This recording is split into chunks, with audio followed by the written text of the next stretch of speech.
तो welcome everyone again.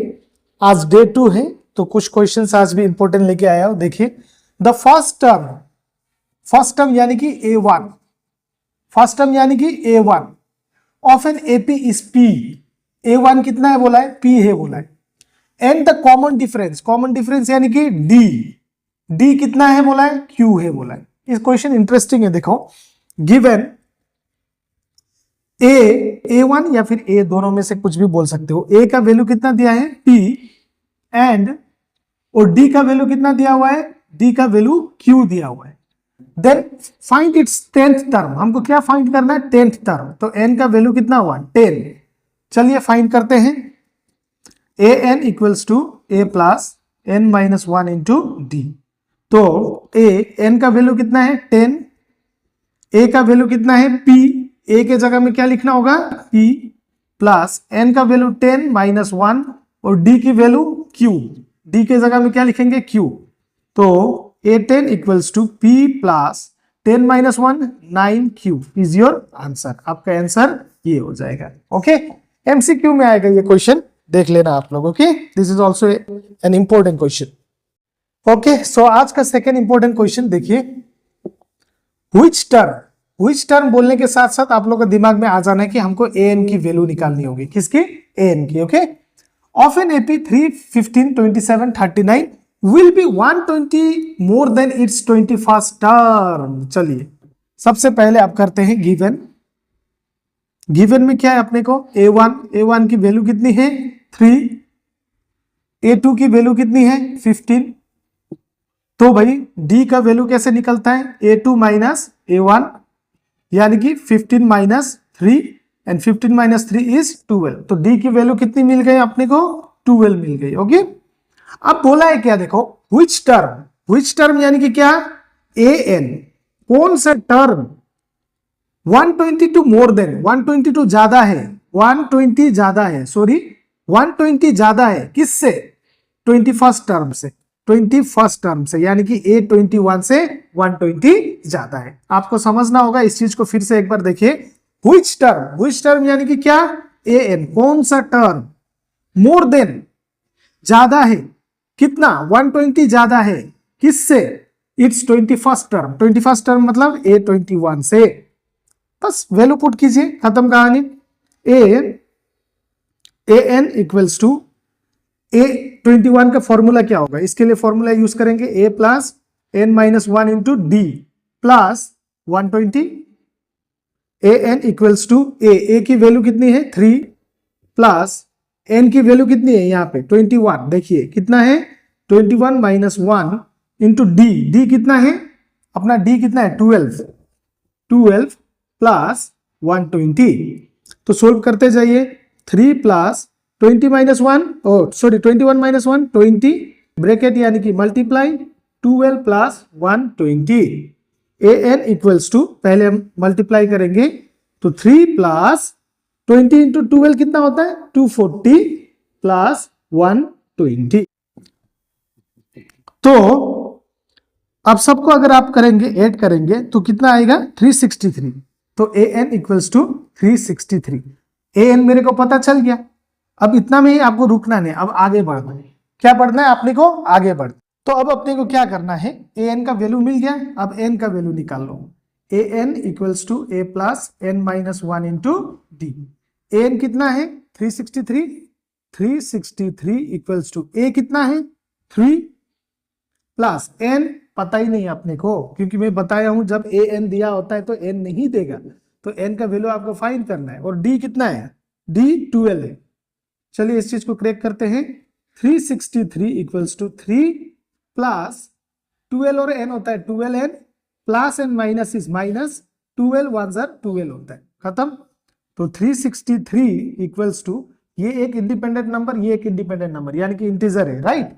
ये दोनों को करो 3 माइनस 12 मिलता है आपका 9, लेकिन बड़ा नंबर के आगे क्या है माइनस। अब बचा कौन बचा प्लस 12n बचा है, राइट।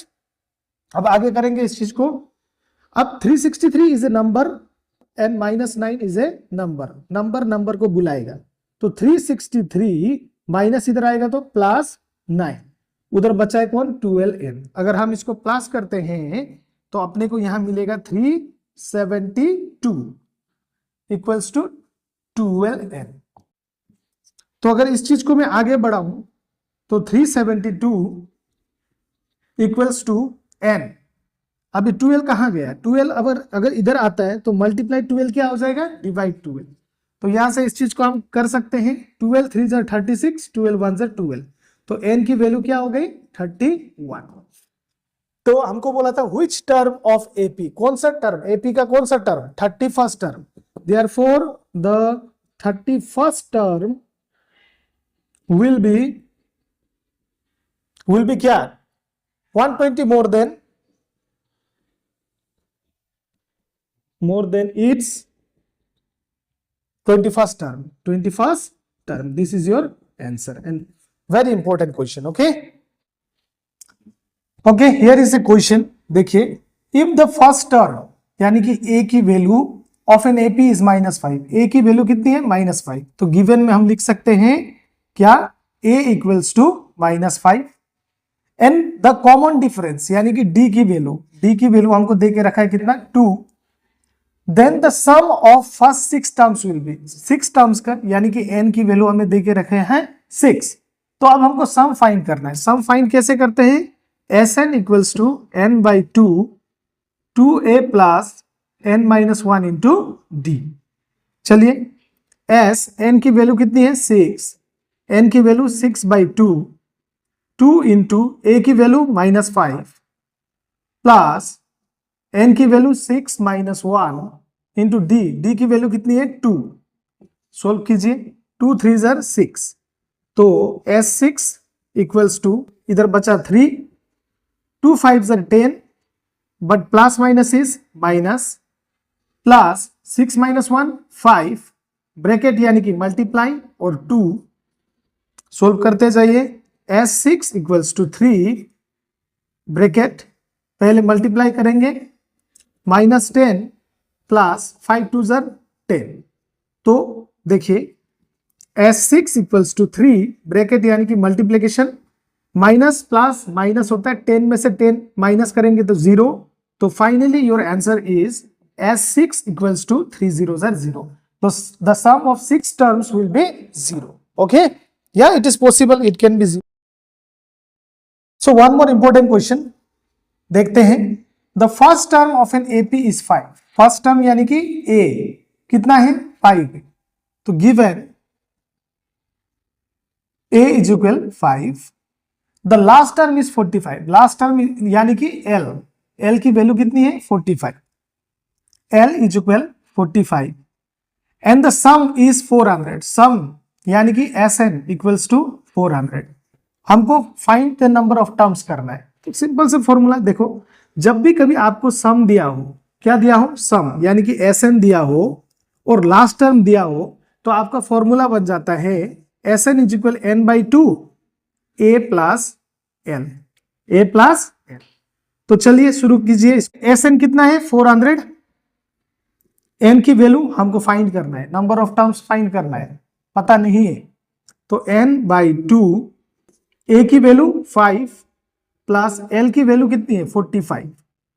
चलिए, अब ये 2 इधर चला जाएगा क्योंकि इज इक्वल है और फ्रैक्शन है, तो क्रॉस मल्टीप्लीकेशन,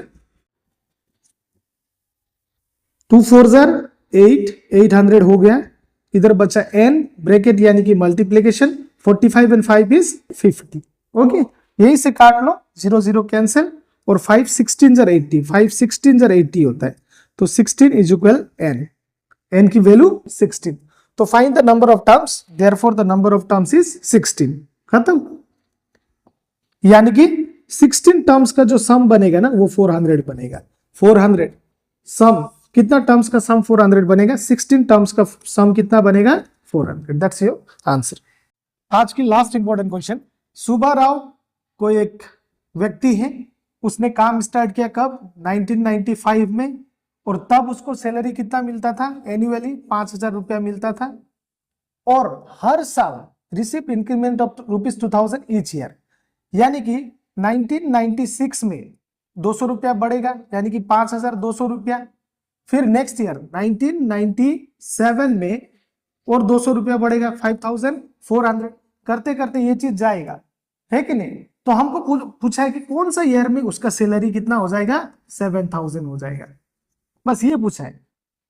तो ये हमारा series, this is our series, ये अपना सीरीज है एपी का, जहां पे ए की वैल्यू कितनी है 5000, यानी कि A1 की वैल्यू, A2 की वैल्यू कितनी है 5200, तो D का वैल्यू यहां से निकल जाएगा A2 माइनस A1, यानी कि 5200 माइनस 5000, दैट इज 200।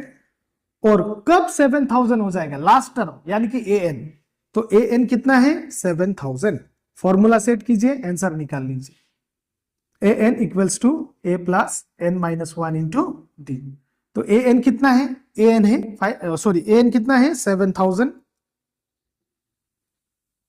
A कितना है 5000, A1 यानी कि A होता है 5000 प्लस N का वैल्यू दिया नहीं होगा क्योंकि AN का ऑलरेडी दिया है, N माइनस 1, और D कितना है 200, D कितना है 200। कीजिए इसको, 7000 इक्वल्स टू 5000 प्लस 200 और n कितना होता है 200n, प्लस माइनस माइनस 200 और 1 200। अब चलिए 7000 इक्वल्स टू ये 5000, ये है माइनस 200, तो 5000 में 200 माइनस होगा तो आपका कितना बचेगा 4800 प्लस 200n, नंबर को बुलाएगा तो 7000 प्लस इधर आएगा तो माइनस 4800 इक्वल्स टू उधर बचा 200n। यहां से अगर आप सब्ट्रैक्ट करोगे तो 2200 आपको मिलेगा और इधर पे कितना है 200n, यहीं से कैंसिल, 2 जीरो खत्म, 2 जीरो खत्म, तो 2 से 11 टाइम्स कटेगा तो n इज इक्वल कितना 11। तो कितना 11 साल बाद, कितना साल बाद 11 साल बाद, 11 साल बाद उसका सैलरी 7000 होगा। तो उसने 1995 में ज्वाइन किया 1995 में, और आपको क्या कर देना है प्लस 11, प्लस क्या कर देना है 11, तो यहां से आपका हो जाएगा 516 911001 9110 2006, कितना 2006 में उसका सैलरी कितना होगा, एनुअली कितना होगा salary 7000 rupees. This is your final answer.